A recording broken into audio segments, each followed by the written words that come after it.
We're finally ready to go. Sorry about that little delay. And I think I accidentally said all that stuff about the players on the other channel. Whoops. So anyway, we got FFNEZ starting up as the blue kelp player on the left hand side of Mountain Crossing.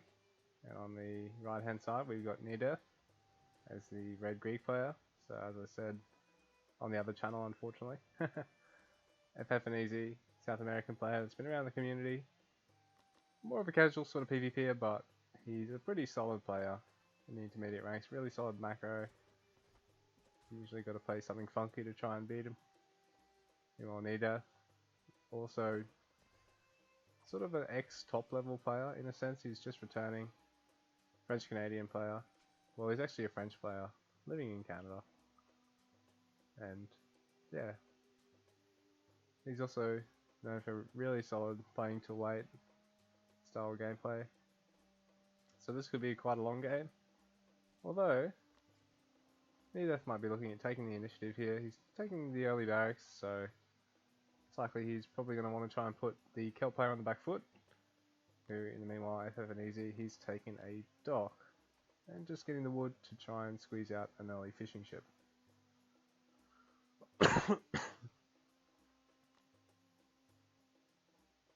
So it's a fairly economic play that's quite common on this map versus a, well, really a quite aggressive but all weather, all round sort of opening.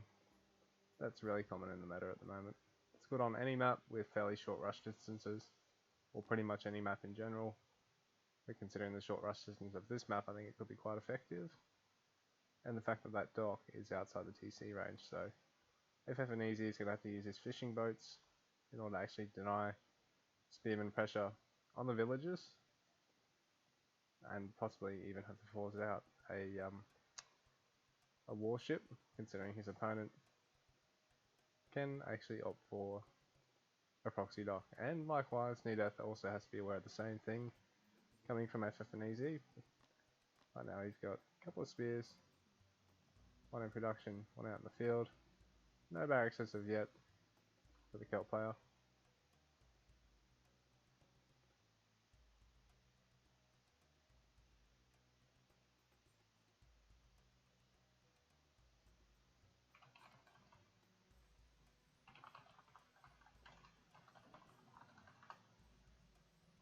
Sorry guys. Anyway, back to gameplay. We've got Greek player, just a couple of early spears. The kelp player opting to go for a quick age 2. Sorry, age 3. Really interesting placement for that house, considering that if he's going to want to try and gather stone before he throws down the storehouse, he's not going to be able to do it optimally.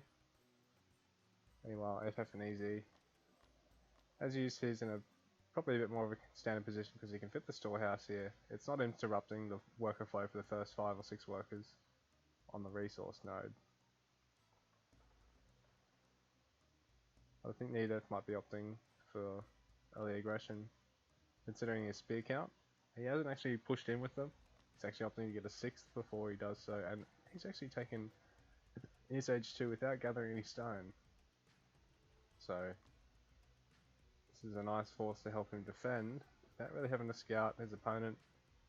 He can sort of just scout out the map. He knows that this water's going to be on the top side, because it's not on the bottom side where the scout is. Getting a dock of his own now.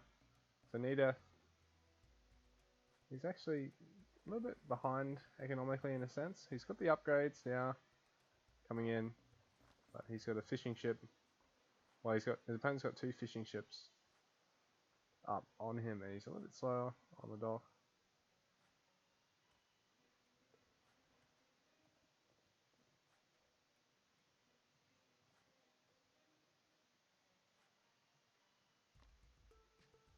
It's actually quite a healthy force there of Neadeath. It's just sort of sitting in his base, not doing anything at the moment. Taking a big extended smoko. FFNEZ. Pulling all of his workers off his stone line. Just waiting to get the wood to throw down his second town centre in a really nice spot economically. Neadeath, meanwhile, has a nice offensive force, or defensive I should say. It's not actually doing anything offensively at this stage. FFNEZ throwing down his town centre.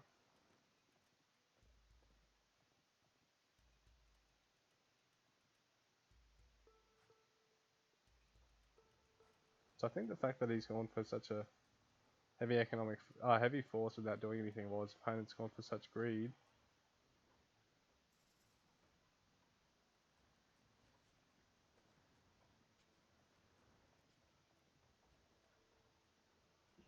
Sort of what's putting him on the back foot right now, but he is catching up considering he's got an equal working count now. He's got as many fishing ships as his opponent.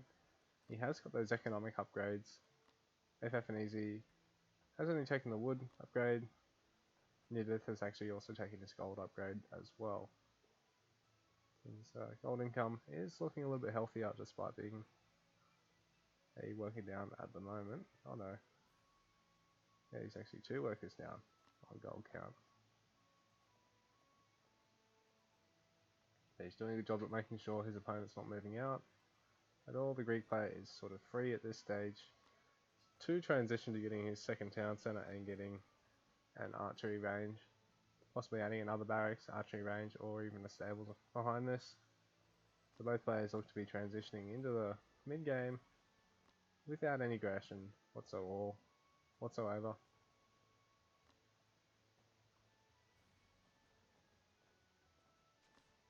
Ooh. Bit of a bugger. I wonder if he's going to realise. So that range not being built, that's going to be a bit of a bugger for Neadeath. He's going to be relying on that to get out a good, healthy count of his Toxotes to be able to deal all of the damage he needs to do to the Celt infantry, who typically do make up the bulk of their army, considering they are quite cheap, quite fast, quite easy to train compared to most of the other civs, particularly early on in the game, before civs such as Greeks get access to techs that actually allow them to reduce their train times and to give them the upgrades they need to take good fights, put good sieging pressure on opponents as well. Greeks actually get a really nice Greek fire tech in the late game to deal a good amount of damage to opposing buildings using primarily archers, as most other civs can't really opt to do the same thing particularly effectively. It just takes too many archers to really deal a good amount of damage to the high health pools of the buildings that also have an 80% pierce armor. So this is a nice little force of longswordsmen, but there's an awful lot more forces of his opponents there. So FFNEZ may be able to snipe this house. I think he is going to snipe the house at this stage and back off. So that's actually really smart play by him. And he is going to scout out the second town centre while opting to try and take his second dock. So FFNEZ is in quite a nice position at the moment. I'm going to watch post here just to make sure he can keep an eye on that gold for raiding later on in the game. Also a nice watch post by Neadeath. He's watching his opponent's production. I'm not quite sure what the purpose of the druid is here. Whether it's this sort of supposed to be a macro grove, but he's been using it as an offensive grove, or if he was sort of supposed to transition and might have stuffed it up because of lag. That's also quite common. I do that a bit myself.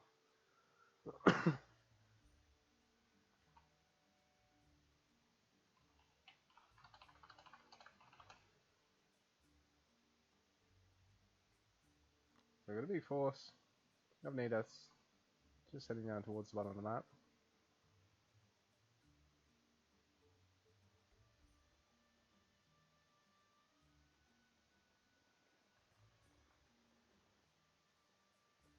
So this is really smart of FFNEZ. Taking this nice dock up here. He knows his opponent's not going to be able to take one as well. Well, his opponent may be able to take one, but he's going to see it in time. So right now, FFNEZ, well, Neadeath has actually done a really nice transition to getting the faster research, and has actually taken a +1 damage upgrade for all his melee units. Meanwhile, FFNEZ is taking a good number of economic upgrades. Neadeath taking age 3, FFNEZ queuing off a whole bunch of upgrades including net weights, which is quite nice. Both players actually have conservation on their tier 1 tech for their fishing ships, so it's really healthy, really good for them. Be able to sit on those waters for a long time. Nice bit of harass here from Neadeath, taking age 3 behind this. The Kel player is also taking age 3. It's well played by FFNEZ, who's actually also got his Bard Hall. Hasn't actually opted for his armory yet. Just taking the Bard Hall. Hasn't got any upgrades yet either, it seems. He does have access to all of them now that he's in age 3, all but there's one last damage upgrade in age 4, I believe. So we've got +1 damage coming out from the Greek player. Really nice tech. He's going to try and hit, I think, so that as soon as that upgrade hits, get another couple of bowmen out of, well, another couple of Toxotes out of both the archery ranges of his. And he's actually got some forward workers here. He's looking at throwing down an early fort. If it's only about 10 or 11 minutes into the game, so really nice.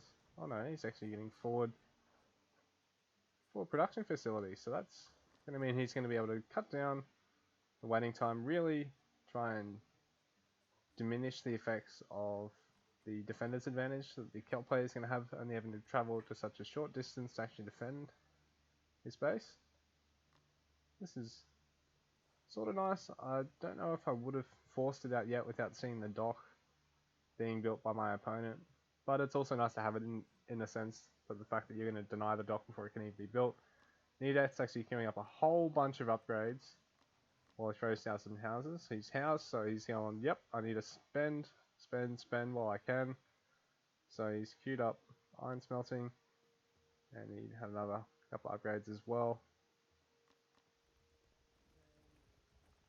But this forward barracks, I don't know if he needed to get as many workers to build that so quickly. Considering he's not training anything out of it just yet, maybe he'd be better off only sending half that amount of workers. But in saying that, he's actually throwing down the fortress, so color me silly. That might have actually been a really nice decision, because he might be able to force that out now, because he's got all 7 workers, he's got the army there to defend, he's even got the barracks, which is going to mean his opponent's sort of going to be caught to try and deal with that.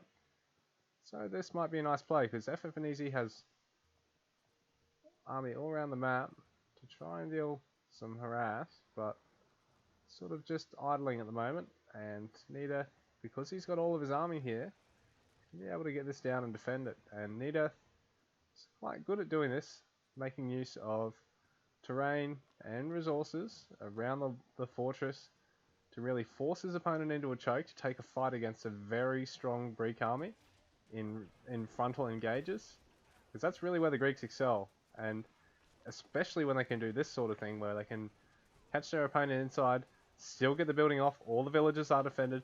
FFNEZ really caught in a bind right now. All the slingers just sort of caught at the back, and so are the druids and all the infantry. They just don't seem to have a chance. The slinger's not in the best position to really focus fire on the Toxotes.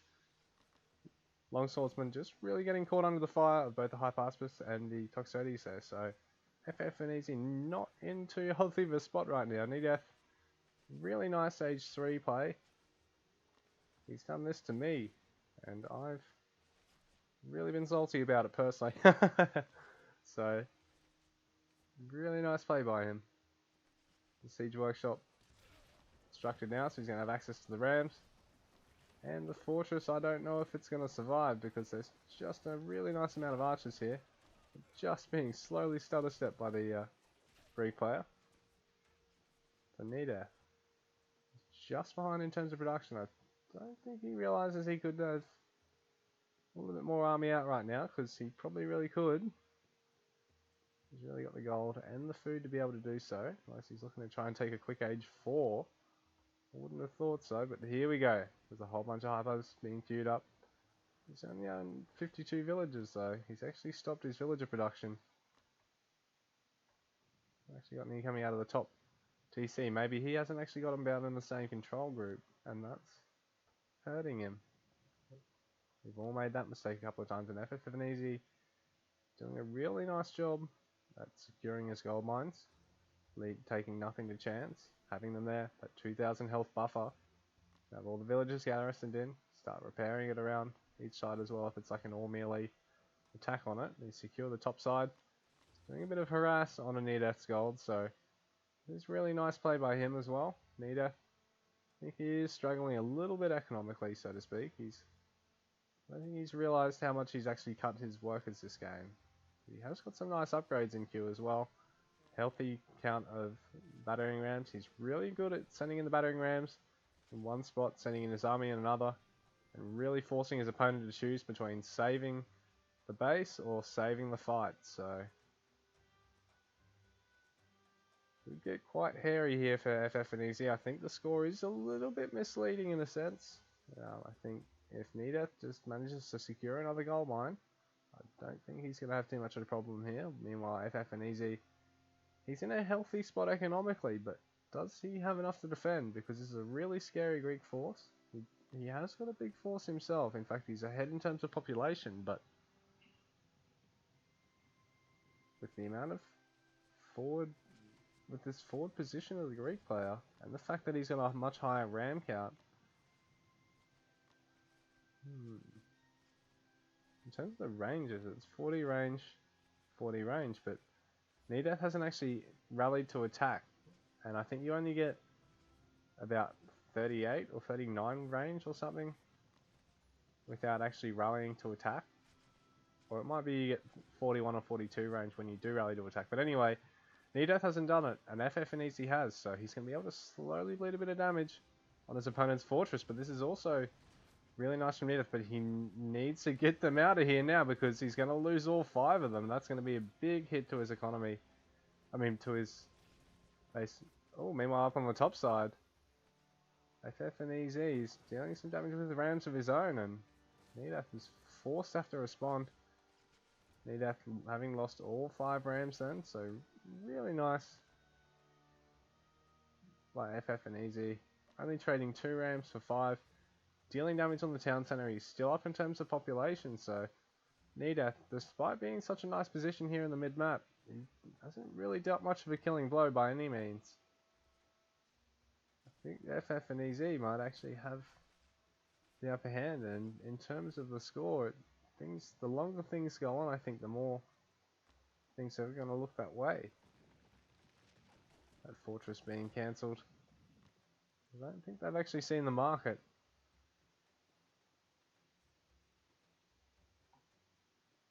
Here we go, now he's going to see it. Nice use of the fortress rallied onto the army now to deal a bit of splash damage onto them.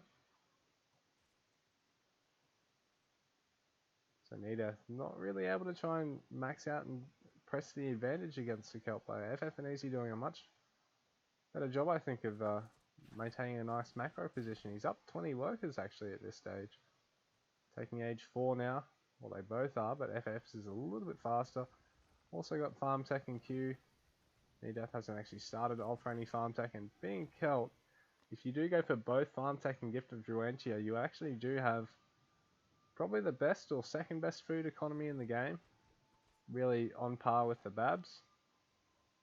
Oh, this fortress is going to might get caught. Oh, Neadeath is actually, if he hadn't tried to stay and snipe that caravan, I think he would have seen that and really would have gotten a nice boon out of that, because he could have even kept the ram hidden for the time being and centered in around the back. So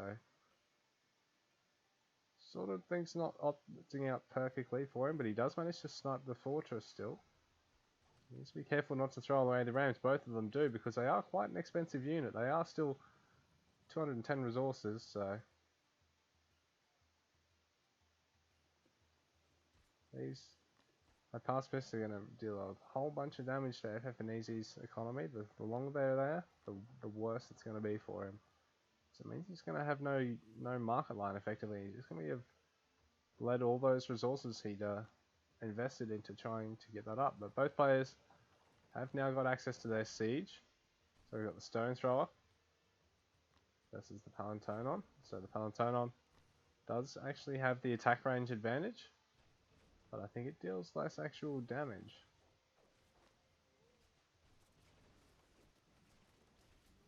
It seems to just be hitting the tree, unfortunately. There we go. We got a good hit on the Palintonon.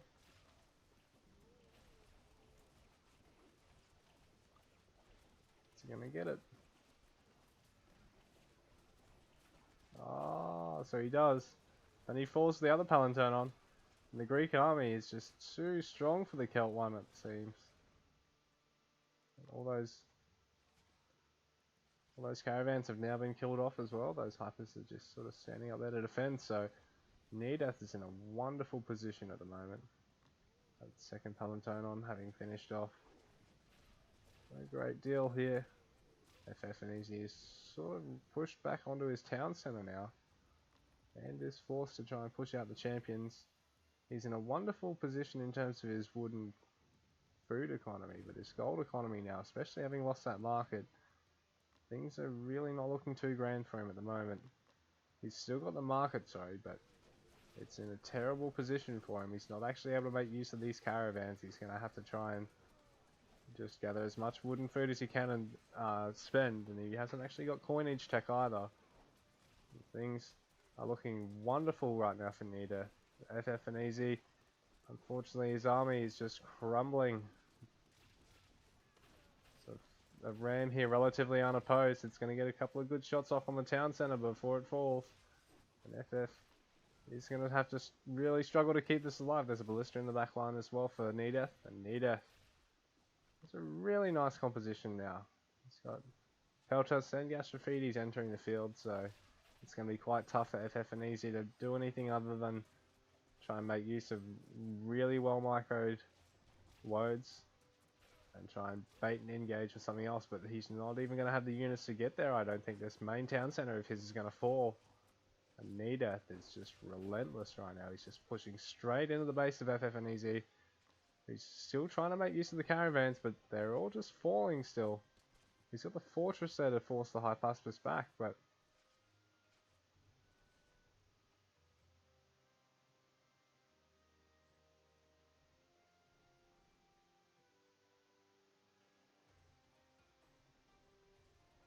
even still, the caravans are just going to get picked off. The fortress is slowly going to get chunked by that ballista now. But the caravan's going to fall, and another hyper falls to the hand of FFNEZ's bowman. It's a really, really nice bowman count, but he needs to be careful. He probably needs to work in some slingers and maybe even get a bit of a front line for them, which he might do with the long swordsman, but if he isn't careful with them, he's just going to keep losing them like that, and he's not going to be able to mass them up. The Siege of the Greek player is really putting in work, but this is interesting. So FFNEZ has actually taken the gold mine to deny his Greek opponent on it. So really nice, but saying that, this little force of Neadeath is going to be enough to clear it off, I think. So it is slowly going to fall, and the fortress does on the top side. Finally, some Woad Rangers are going to come in to deal some damage, but there's just too many hypers that kill them. The bowman nicely sandwiched in between the barracks, but the barracks are going to fall, and it's just less and less for FFNEZ in his own base now. Really forced into the back of the map at the moment. He's doing a wonderful job to keep the Greek opponent out, but I think things are slowly tipping towards the Greek player. So those villagers on the gold mine, that's going to be a lot of villagers falling for FFNEZ, and he's really starved for gold at the moment. He hasn't actually got his market line reset up anywhere. So there's just, he's running on empty at the moment. There's nothing in the tank, I don't think. Neadeath has done a great job at pushing out the middle, creeping towards his opponent. He's taken the 4th TC now. He's pretty much completely maxed out, well ahead on upgrades by now, I think. FFNEZ He's really sort of gone from a slide from being a head-on score with that nice early economic play of his to just really taking a slide. I think it's just a bit unfortunate having that market line up there where it was so easy for Neadeath to really choke it off. And the 3 roads, I don't know if they were really utilised to their best capability. There's a couple of sacred deer trapped in the middle here. Not really doing anything, and Neadeath is going to be able to pinch those now. An Elder Druid caught out here. That's a lot of gold. Again, for the gold-starved Kelp player who just... He has actually taken another marker line, but it's... Again, it's already been scouted out. All the caravans are all falling.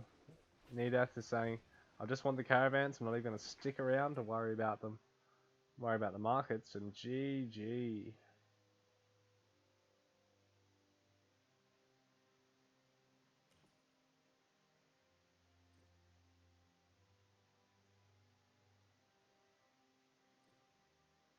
So FFNEZ was actually well in the lead in terms of his villager count. Just that Neadeath... I think Neadeath just was able to push out siege on a lot of the gold mines and just really starve his opponent. Yeah, well, both players sort of remarking about how there's not a lot of gold on the map, but then Neadeath actually mentioning that's sort of what he used to his advantage because he took the center. He managed to secure the gold mine up here, secure the golds here, well, the one here. I think there might have been one over here somewhere. Yeah, maybe over there. And was just really able to bleed his opponent dry. Yeah, that's sort of 1, 2, 3, maybe even a 4th down here.